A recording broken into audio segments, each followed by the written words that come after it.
دکھاتے ہو. یہی عشق رسول ہے ہمارے پاس, یہ محبت رسول ہے. بہت سارے ظالم تو ایسے ہیں کہ جن لوگوں نے اپنے ماں باپ کو چھوڑ کر کے سسرال بسا لیا, ماں باپ کی خبر بھی نہیں ہے, ماں باپ بھیک مانگ رہے کہ کیا کریں, ماں باپ کو کھانا ہے کہ نہیں ہے کوئی فکر نہیں ہے, اور ہم عاشق رسول ہے. اللہ کے بندو, یہ عشق مصطفیٰ نہیں. اویس قرنی نے بتایا, ایک طرف دیدار رسول کتنی بڑی چیز ہے.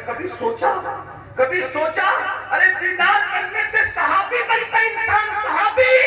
اگر حضرت اویس قرنی نے ماں کے کہنے پہ دیدار رسول کو نہیں گئے ماں کے کہنے پہ, اور ہمیں بتایا ایک وفادار عاشق کیا ہوتا ہے. اور آج ہم ماں باپ کو دوا کے پیسے دینے کے لیے بھی ان کو ترساتے ہیں, ان کو تڑپاتے ہیں, انہیں بے چین کرتے ہیں. آقا علیہ السلام نے فرمایا اگر تیرے ماں باپ اس سے ناراض ہیں تو اللہ تیری نمازیں بھی رد کر دے گا, اللہ تیری عبادتیں بھی رد کر دے گا.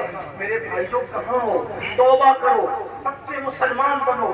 صرف نعرے ہمیں انقلاب نہیں لا سکتے, صرف نعرے ہمیں بدل نہیں سکتے. آپ کو میں کہتا ہوں اے گرد و نواز سے آنے والے مسلمانوں, جذباتی نہ بنو.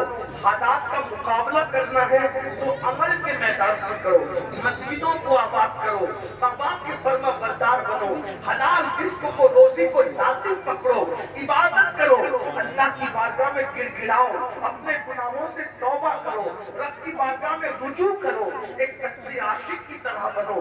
آئیے بات کو اختتام کی طرف پہنچاتے ہوئے, جب دل میں عشق آتا ہے تو گناہ کی نفرت کیسے پیدا ہوتی ہے, جب دل میں محبت رسول آتی ہے تو گناہ کی نفرت کیسے پیدا ہوتی ہے. ہزاروں واقعات تاریخ میں موجود ہے. دنیا ہمیں عشق رسول کی طرف کیوں آنے نہیں دینا چاہتی, اس لیے کہ دنیا جانتی ہے جس دن یہ عاشق بنے گا اس دن یہ ہر گناہ سے چھٹکارا پائے گا, اس دن یہ ہر گناہ سے اپنے آپ کو دور کر لے گا, اس دن یہ ہر برائی سے اپنے آپ کو دور کر لے گا. اللہ اکبر. عاشق بنے گا تو اس کو پتا چلے گا نماز میں میرے محبوب کی آنکھوں کی ٹھنڈک ہے, تو وہ نماز بھی پڑھے گا. حرام کھاؤں گا حضور کے دل کو تکلیف پہنچے گی تو وہ حرام سے بھی باز رہے گا. اللہ اکبر. جھوٹ بولوں گا تو حضور کے دل کو تکلیف پہنچے گی, وہ جھوٹ سے بھی باز رہے گا. آئیے جو تاریخ کا بڑا خوبصورت سا واقعہ ہے وہ پیش کر کے اپنی بات پوری کر لوں. کس طریقے سے بدلتا ہے عاشق, بس عشق پیدا ہو جائے, کس طرح سے تبدیل ہوتا ہے, کس طرح سے اس کی زندگی میں انقلاب آتا ہے, کس طرح سے اس کی زندگی بدلتی ہے. اللہ اکبر. کہتے ہیں مکہ المکرمہ میں ایک جوان تھا, اس جوان کو دنیا فضالہ کے نام سے پکارتی تھی. فضالہ نام کا وہ جوان, اللہ اکبر, بڑا حسنک تھا. حسنک اس کی عادت تھی, ہنسی مذاق اس کی عادت تھی, اور وہ لوگوں سے دل لگی کرتا رہتا تھا, ہنسی مذاق کرتا رہتا تھا. اور اللہ اکبر, اس کا حال یہ تھا کہ ایک لڑکی مکے میں بڑی خوبصورت تھی, اس کا دل اس لڑکی سے لگ گیا تھا. اور جوانی تھی, جوانی کا شباب تھا, جوانی کا جوبن تھا, اس نے لڑکی سے پیار کر لیا, محبت کر لیا, اور لڑکی کے عشق میں وہ مبتلا ہو گیا. جب لڑکی کے عشق میں مبتلا ہوا تو اس کی عادت تھی وہ روزانہ ایک مرتبہ دن میں کعبۃ اللہ کے طواف کو جاتا تھا, اور پھر اس کی عادت یہ تھی جاتے وقت بھی وہ اس لڑکی کے ساتھ بیٹھ کر ہنسی مذاق کرتا تھا, اور آتے وقت بھی اس لڑکی کے ساتھ وہ ہنسی مذاق کرتا تھا. اللہ اکبر. ایک دن فضالہ کا مقدر عروج پر تھا, اوج پر اس کا مقدر تھا. جاتے وقت خوب ہنسی مذاق ہوئی, دیوار شکن کے کہنے لگے, اور اس کے بعد جیسے ہی فضالہ نام کے اس جوان نے حرم کعبہ میں قدم رکھا, مطاف حرم میں قدم رکھا, تو اس نے کیا دیکھا, ایک خوبصورت جوان ہے جو پورے انہمام کے ساتھ, خشوع و خضوع کے ساتھ سر کو جھکا کر طواف کعبہ میں مصروف ہے. فضالہ نے غور سے دیکھا, تو غور سے دیکھنے کے بعد سمجھ میں آیا یہ کوئی اور نہیں ہے, یہ تو محمد رسول اللہ ہے, یہ تو مصطفیٰ جان رحمت ہے. اتنا دیکھنے کے بعد اس کے دل میں خیال آیا کہ اللہ اکبر, یہ اکیلے کعبے کا طواف کر رہے ہیں اور کوئی نہیں دیکھ رہا ہے, اگر میں ان کو اس وقت قتل کر دوں تو مکے والے خوش ہو کر مجھے بہت انعام دیں گے, مجھے مالا مال کر دیں گے. وہ آیا اور آنے کے بعد حضور کے ساتھ ساتھ چلنے لگا. اللہ کے رسول صلی اللہ علیہ وسلم نے فضالہ کی طرف دیکھا. ذرا غور کیجیے, دیکھیے یہ حضور کی سیرت ہے, حضور کی شان ہے, حضور کی اخلاق ہے. جان کو قتل کرنے کے لیے آیا ہے فضالہ. حضور اس کی طرف دیکھ کے مسکراتے اور مسکرا کے کہتے ہیں فضالہ کیا سوچ رہا ہے, کیا سوچ رہا ہے؟ اس نے کہا کچھ بھی نہیں. فضالہ کہتا ہے کچھ بھی نہیں. آقا نے فرمایا کیا تو یہ نہیں سوچ رہا ہے کہ محمد تو اکیلے انہیں قتل کر دوں گا تو مکے والے انعام دیں گے؟ اور فرمایا ایسے نہیں سوچتے, کمر میں خنجر باندھا ہوا ہے اور میرے قتل کے ارادے سے ہے, ایسے نہیں سوچتے, ایسے نہیں سوچتا. اور اس کے بعد اس کے سینے پہ ہاتھ مارا اور ہاتھ مار کے کہا اس طرح نہیں سوچتے. اس کا سینے پہ ہاتھ لگنا تھا, اس کی زندگی بدل گئی, زندگی بدل. اور اس نے کہا یہ کتنا عظیم انسان ہے, یہ میرے سینے کے راز بھی جانتا ہے, میرا کمر کا خنجر بھی جانتا ہے. قدم پکڑ لیے, مجھے بھی کلمہ پڑھائیے, مجھے بھی مسلمان کیجیے, اسلام میں داخل کر دیجیے. حضور نے کلمہ پڑھایا, اسلام میں داخل کر لیا. پھر کیا ہوا؟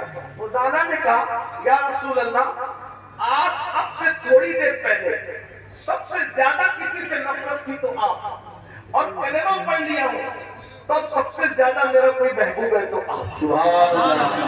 آپ سے بڑا اب میرا کوئی محبوب نہیں ہے, آپ سے زیادہ میں کسی کو نہیں چاہتا. اب میری تمنا یہ ہے ایک طواف آپ کے ساتھ کرنا چاہتا ہوں اگر اجازت ہو تو. حضور ایک طواف, اور فضالہ حضور کے ساتھ طواف کرنے لگے. فضالہ کا مقدر تھا قیامت تک لوگ طواف کریں گے, لیکن فضالہ کے طواف کی شان یہ تھی کعبہ ہے, کعبے کا کعبہ ہے اور فضالہ ہے, یعنی دو قبلوں کا طواف ایک ساتھ ہو رہا ہے. اگر آپ عشق و مستی کی نظر میں دیکھیں تو کعبہ اور کعبے کے کعبے کا کے ساتھ طواف کعبہ ہو رہا ہے. جب طواف ہو گیا فضالہ اپنے گھر کی طرف جانے لگے. اب فضالہ صحابی ہو گئے, عاشق رسول ہو گئے, گھر کی طرف جانے لگے. آئے تھے تو لڑکی سے ہنسی مذاق میں کہے وغیرہ کر کے اب جا رہے عاشق بن کے, صحابی بن کے. جیسے ہی اس لڑکی کا گھر آیا فضالہ کا سر جھک گیا. لڑکی انتظار کر رہی تھی کھڑی کہ روزانہ آتے بھی مذاق ہوتی تھی, جاتے بھی ہوتی تھی. جاتے تو ہو گئی, اب فضالہ آ رہا ہے, کرتا کیا ہے؟ تو جیسے ہی فضالہ سر جھکا کر کے جانے لگے اس لڑکی نے آواز دی فضالہ, او فضالہ, فضالہ ادھر دیکھو. آپ نے وہی کھڑے ہو کے کہا کہ نہیں اب میں تیرے کام کا نہیں رہا. فضالہ نے کیا کہا اب میں تیرے کام کا نہیں رہا. اس لڑکی نے کہا کیوں؟ مذاق زیادہ ہو گئی, کوئی تکلیف ہو گئی, کوئی کچھ ہو گیا, بتاؤ ازالہ کریں. تو کیا کہا نہیں, جب تک کہ میرے دل میں آمینہ کا لال نہیں بسا تھا میں ہر کس و ناقص سے دل لگا لیتا تھا, لیکن اب میرے دل میں عشق رسول پیدا ہو گیا ہے, اس لیے اب میرے دل میں کسی ناجائز محبت کی جگہ نہیں ہے. اب میں تیرے کام کا نہیں رہ گیا. اندازہ فرمائے زندگیوں میں کیوں انقلاب آیا ہے. آپ سے میں پوچھتا ہوں, ہم تو پیدائشی مسلمان ہیں, پیدائشی عاشق رسول ہے, ہم نے تو لوریاں بھی سنی ہیں نعتوں میں. آپ بتائیں پھر ہمارے دلوں میں ناجائز محبتیں کیوں ہیں, گناہوں کی محبتیں کیوں ہیں؟ وجہ صرف یہ ہے ہم رسمی اور اسمی عاشق رسول ہے, ہمیں حقیقی عاشق رسول بننے کی ضرورت ہے. میرے بھائیوں مجھے بتاؤ نا, آخر وہ کیسا عاشق ہوگا جو اپنے نبی کے دل کو تکلیف پہنچائے گا, اپنے محبوب کے دل کو تکلیف پہنچائے گا؟ وہ رسول جو پوری پوری رات ہمارے لیے دعائیں کرتے ہیں, آج ہم اس رسول کی نافرمانی کر رہے ہیں, ان کی بات نہیں مان رہے. مسلمانوں بتاؤ اللہ کے رسول کے دل پہ کیا گزرتی ہوگی؟ یہ میری مائیں اور بہنیں موجود ہیں, یہ بہنیں بغیر دوپٹے کے گھر سے نکلتی ہیں, حضور کے دل پہ کیا گزرتی ہوگی؟ یہ بہنیں نمازیں نہیں پڑھتی ہے, سیریل دیکھتی ہے, فلمیں دیکھتی ہے.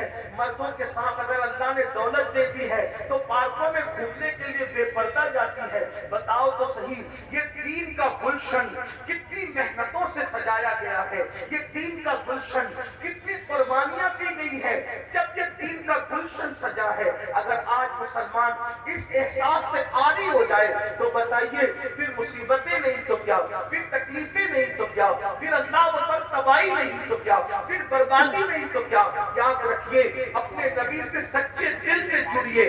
جو رسول اللہ سے سچی محبت کرتا ہے وہ کثرت سے اپنے نبی کا ذکر کرتا ہے. اس کی پہلی نشانی ہے وہ کثرت سے اپنے نبی کا ذکر کرتا ہے. بتائیے کیا ہم اپنے آقا کا ذکر کثرت سے کرتے ہیں؟ ارے کثرت تو جانے دیجیے, کئی کئی دن ہو جاتے ہیں کلمہ بھی نہیں پڑھ پاتے. بتائیے یہ حال ہے, پوری پوری زندگی قرآن کو ہاتھ بھی نہیں لگاتے. میرے بھائیوں کیسے مسلمان ہو آپ؟ یہ سوچتے ہو ہم مسلمان ہیں اس لیے ہم پر مصیبتیں آ رہی ہے. ہم مسلمان اس لیے مصیبت نہیں آ رہی ہے, ہم سچے مسلمان نہیں ہیں اس لیے مصیبت آ رہی ہے. میرے بھائیوں ہمیں جیل بھرنے کی تحریکیں شروع کرنے کی ضرورت اس لیے پیش آ رہی ہے کہ ہم نے مسجدیں بھرنے کی کوشش نہیں کی. اگر ہم نے مسجدیں بھرنے کی کوشش کی ہوتی تو ہمیں یہ دن دیکھنے نہیں پڑتے. اگر ہم نے مسجدیں بھرتی ہوتی تو ہمیں یہ دن دیکھنے ہی نہیں پڑتے. اللہ اکبر, سوچئے غور کیجئے, ہم ساری چیزوں کا معاملہ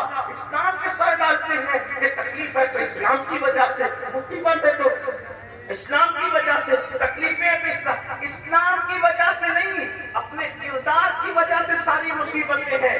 اسلام تو آپ کو عزت دینے آیا تھا, اسلام نے کسی کو ذلیل نہیں کیا, اسلام تو عزت دینے آیا تھا, اسلام تو وقار دینے آیا تھا, اسلام تو شان دینے آیا تھا.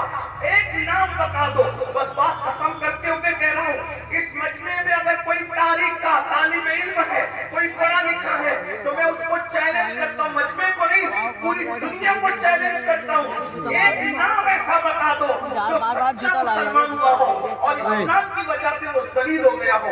ایک نام مجھے بتاؤ, صرف ایک نام مجھے بتاؤ جو اسلام کی وجہ سے ذلیل ہوا ہو. اللہ اکبر. آپ کو بڑے مشہور واقعات سننے کے عادی ہے نا, آپ کو بہت سارے واقعات یاد ہے نا. مجھے بتاؤ اسلام کا دامن پکڑ کر اسلام کی وجہ سے کوئی ذلیل ہوا ہو تو بتا دو. اسلام کی وجہ سے کوئی ذلیل نہیں ہوا.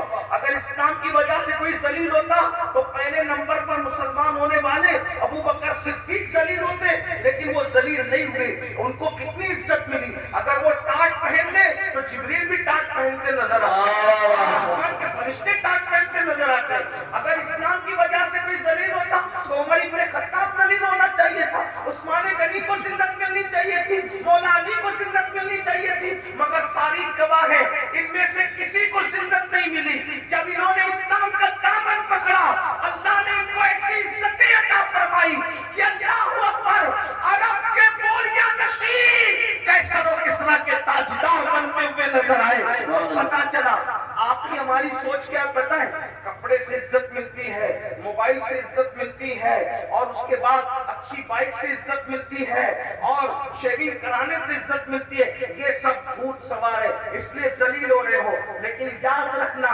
عزت صرف اسلام سے ملتی ہے. اگر آپ اجازت دیں تو تاریخ کا ایک خوبصورت واقعہ پڑھ کے بات کرتا ہوں. عزت اسلام کپڑوں سے نہیں, عزت اسلام سے ملتی. آپ نے سنا ہے, بہت بار سنا ہے, سن لے اس کو. کیا تاریخ ہے, جب بیت المقدس فتح کرنے کے لیے لشکر اسلام پہنچا تو وہاں کے راہب نے کہا کہ ہم تمہارے امیر کو چابیاں دیں گے. بلاؤ تمہارے امیر. المختصر یہ کہ فاروق اعظم کو خط لکھا. جب فاروق اعظم کو خط لکھا تو فاروق اعظم کے پاس صرف ایک ہی اونٹنی تھی, ایک اونٹنی تھی, اور مسلمانوں کا امیر ایک ملک سے دوسرے ملک کا سفر کر رہا ہے. امیر المومنین, نہ کوئی فوج ہے, نہ کوئی ہٹو بچوں والا معاملہ ہے, کچھ نہیں, اکیلا امیر سفر کر رہا ہے اور ساتھ میں ایک غلام ہے. خود کی ایک ہی اونٹنی ہے اور ایک اونٹنی کے ساتھ سفر ہو رہا ہے. پھر کیا ہوا, اللہ اکبر, اور پھر کی شان سے سفر ہوا. آپ نے فرمایا اپنے غلام سے, دیکھو تھوڑی دیر میں بیٹھوں گا, تھوڑی دیر تم بیٹھو گے. اور اللہ اکبر, دنیا نے یہ تاریخ کے اندر یہ اولاد گواہ ہے, دنیا نے یہ موقع بھی دیکھا کہ امیر المومنین اپنے غلام کو اونٹنی پہ بٹھا کر خود اللہ اللہ پیدل چلتے نظر آئے.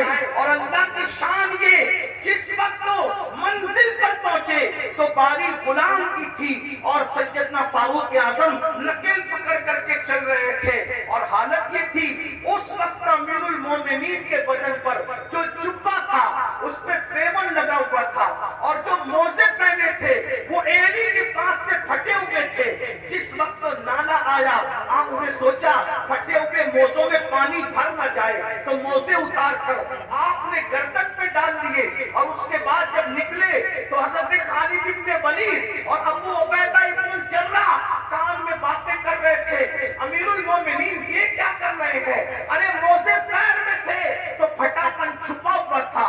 اتنے لوگ استقبال کے لیے آئے ہیں، مسلم بھی ہے، غیر مسلم بھی ہے، یہودی بھی ہے، عیسائی بھی ہے، مشرک بھی ہے، سب دیکھنے آئے کہ مسلمانوں کا امیر کیسا ہے، اور انہوں نے پھٹے ہوئے موزے کندھے پہ ڈال دیے، غلام کو بٹھا دیا۔ لوگ استقبال کرنے کے لیے آگے بڑھے، ان کو یوں لگا کہ جو نکیل پکڑ کے چل رہا ہے وہ غلام ہے، اور جو سواری پہ بیٹھا ہے وہ امام ہے۔ لیکن جب استقبال کے لیے لوگ آگے بڑھے جو نہیں پہچانتے تھے، تو خالد ابن ولید اور ابو عبیدہ ابن الجراح نے کہا وہ آقا نہیں ہے ہمارا، یہ ہمارا امیر تو یہ ہے جو نکیل پکڑ کے چل رہا تھا۔ تو لوگوں نے پوچھا اس کو کیا ہو گیا؟ تو تب بتایا گیا ان کی ملکیت میں ایک ہی اونٹنی تھی اور غلام کو ساتھ لائے، تو انصاف کا تقاضا یہ تھا کہ جتنی دیر یہ بیٹھیں گے اتنی دیر غلام بھی بیٹھے گا، اور جتنی دیر غلام پیدل چلے گا اتنی دیر یہ پیدل چلیں گے۔ اور باری اس کی تھی، اللہ اکبر، چپکے سے کسی جوان نے کان میں کہا امیر المومنین اتنے لوگ استقبال کے لیے آئے ہیں، پیون والا جبہ پہنا ہے، پھٹا ہوا موزہ کندھے پہ ڈال لیا ہے، آپ نے کیا کیا؟ تو آپ نے غصے میں کنکر اٹھائے اور اٹھا کر کے ان پہ مارتے ہوئے فرمایا کہ حضور علیہ السلام کے پردہ فرمانے کو ابھی ایک صدی بھی نہیں بیتی، اور تم اتنی جلدی تمہاری سوچ بدل گئی، اتنی جلدی تمہاری فکر بدل گئی، اتنی جلدی تمہارے خیالات بدل گئے۔ فرمایا واللہ ہمیں عزت کپڑوں کی اور سواری کی وجہ سے نہیں ملی ہے، ہمیں عزت اسلام کی وجہ سے ملی ہے، نبی کی وفاداری کی وجہ سے ملی ہے۔ جب تک ہم اسلام کا دامن پکڑے رہیں گے اور حضور سے وفاداری کرتے رہیں گے، اس وقت تک اللہ ہمیں عزت عطا فرماتا ہے۔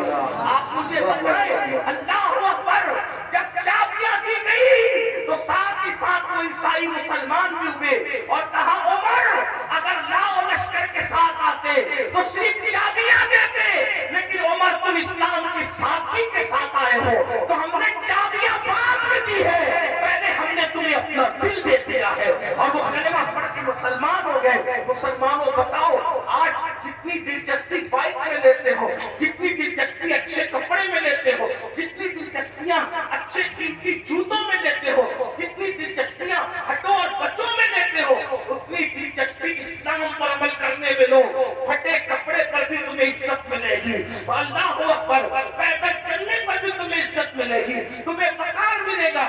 غربت کے باوجود بھی دنیا تمہارے قدموں میں اپنا سر رکھنے پہ مجبور ہو جائے گی۔ اللہ اللہ، مجھے بتاؤ سرکار غریب نواز کے پاس کون سی دولت تھی، کون سی حکومت تھی، کون سی طاقت تھی، مگر خلجی سے لے کر اکبر اعظم تک سب غریب نواز کے قدموں میں اپنا سر رکھ کر کے بتا رہے ہیں۔ اللہ اکبر، بادشاہ شان والا نہیں ہوتا، جس کے پاس دین ہوتا ہے وہ شان والا ہوتا ہے۔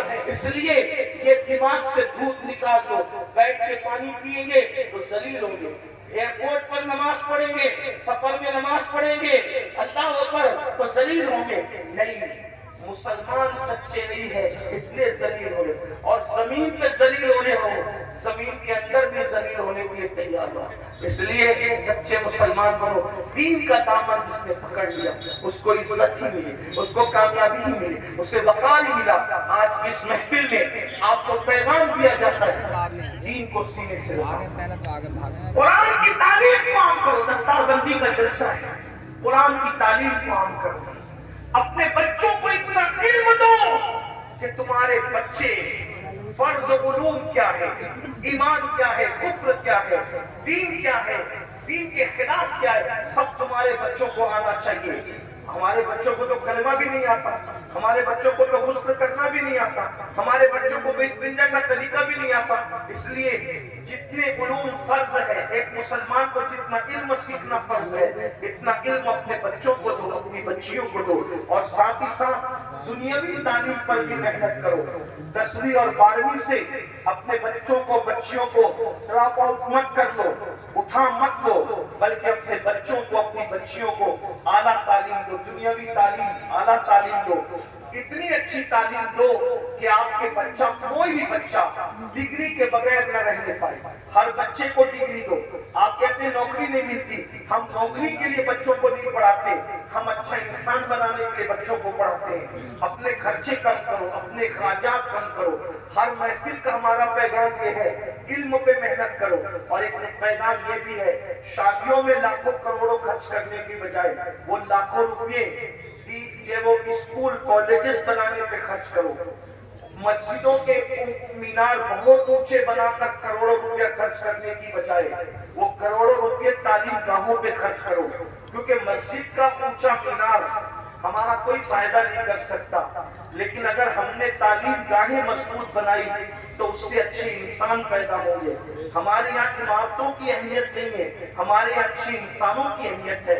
تو دانشگاہیں بناؤ، اور مسلمانوں کو اللہ نے اتنی دولت سے نوازا ہے کہ ایک ایک مسلمان ایک ادارہ بنا سکتا ہے۔ بلکہ جو مالدار ہے میں تم کو مشورہ دیتا ہوں کہ 4 فیکٹری ڈالنے کی بجائے 3 فیکٹری ڈالو، اور ایک فیکٹری کی بجائے ایک اچھا اسکول بناؤ، کیونکہ اسکول اچھا بزنس بھی ہے اور اچھی قوم کی خدمت بھی ہے۔ ایسا نہیں کہ اسکول سے پیسہ نہیں کما سکتے، اسکول سے بھی آپ پیسہ کما سکتے ہیں، لیکن اچھا کیا ہوگا کہ تعلیم بھی عام ہوگی اور آپ کا اچھا بزنس بھی ہوگا۔ بہت مالدار لوگ ہیں آپ کے آس پاس میں، بہت مالدار بھائی، جلسے پہ جب آپ لوگ لاکھوں روپے خرچہ کرتے ہو تو عمارتوں پہ کیوں نہیں خرچ کر سکتے؟ میں سمجھتا ہوں کہ مراد آباد ضلع میں جتنے جلسے ہوتے ہیں، اگر اس کا سال کا تخمینہ نکالیں تو اربوں روپے جائیں گے، کروڑوں نہیں اربوں روپے جائیں گے۔ میری اپنی معلومات کے مطابق کوئی شب ایسی نہیں گزرتی جب اتنا بڑا جلسہ آپ کے یہاں نہیں ہوتا۔ روز جلسے ہوتے ہیں، روز ہوتے ہیں جلسے۔ تو آپ لاکھوں روپے جو جلسے پہ خرچ کرتے ہو، میں یہ نہیں کہہ رہا کہ جلسے بند کر دو، ایسا نہیں، میری بات کا برا مت ماننا، غلط مطلب مت نکالو، جلسے کرو، لیکن جلسے سے زیادہ اہمیت عمارتیں بناؤ، تعلیم کو عام کرو۔ لوگ تعلیم مہنگی کر رہے ہیں، تم تعلیم سستی کرو تاکہ اپنے بچوں کو ہر بندہ پڑھا سکے۔ اپنے باپ کے نام سے مسجدوں میں قرآن رکھنے کی بجائے اپنے باپ کے نام سے بچوں کی فیس بھر دیا کرو اصالِ ثواب کے لیے۔ اس لیے کہ علماء سے پوچھو کہ جو مسجد میں ابا کے اصالِ ثواب کے لیے قرآن رکھتے ہیں، وہ برسہ برس ہو جاتے، سینکڑوں قرآن تھپی میں رکھے ہوئے ہیں، کوئی ان کو ہاتھ تک نہیں لگاتا۔ مسجد کے اندر 10-20 قرآن کے سوا اور زیادہ قرآن کی ضرورت نہیں ہے، اس لیے کہ تلاوت کرنے والے کتنے ہیں۔ بڑی معذرت کے ساتھ